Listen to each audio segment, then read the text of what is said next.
Ильгизар Абый, почему вы решили узнать о своем прадеде? Знаешь, Камиля, жизнь проходит.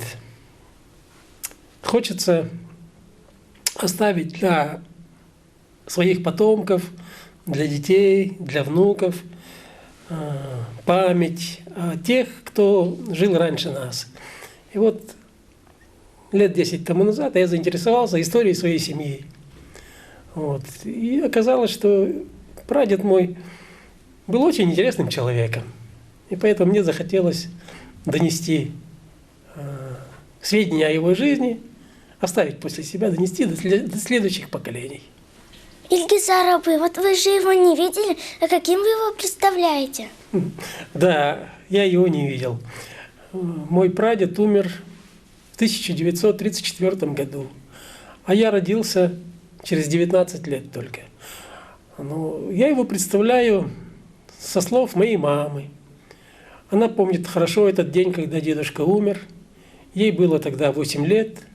Произошло это в доме на Тойминском, в старом дедушкином доме на Тойминской. Был он невысокого роста, рыжий, очень интересная походка у него была, тяжелая поступь, вот такая тяжелая, лап ходил дедушка. Вот я его таким представляю. Фотографии, к сожалению, не осталось. Думаю, что и от благотворительности он в стороне не оставался, потому что вот по рассказам моих тетушек, даже после смерти его, когда они приезжали сюда, в Елабугу, очень многие люди со слезами на глазах вспоминали дедушку, прадедушку моего, о том, как он много помогал для бедных. А что вас удивило в прадеде?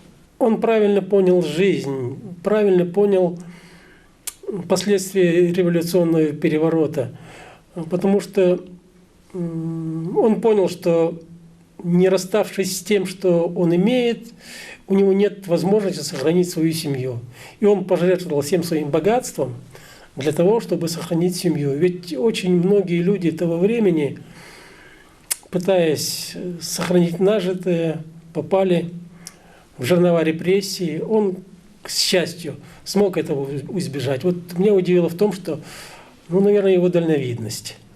Ильгизар Абый, а вот на ваш взгляд, насколько важно людям знать о своих предках? Я думаю, это очень важно знать. И важность это в том, что, зная о том, какие они были достойные люди, я сам стремлюсь и хочу передать своим детям и внукам, чтобы они были для ними образцами для подражания, и наши люди смогли вырасти такими же достойными людьми. Ильгизар Абый, спасибо вам за то, что вы рассказали о своем прадеде. Я очень рад, что у тебя в такие юные годы проснулся интерес. У меня, к сожалению, этот интерес проснулся уже поближе к старости. И я думаю, у тебя еще все впереди. Я тебе желаю больших успехов в этом большом и важном деле. Спасибо. Всего доброго.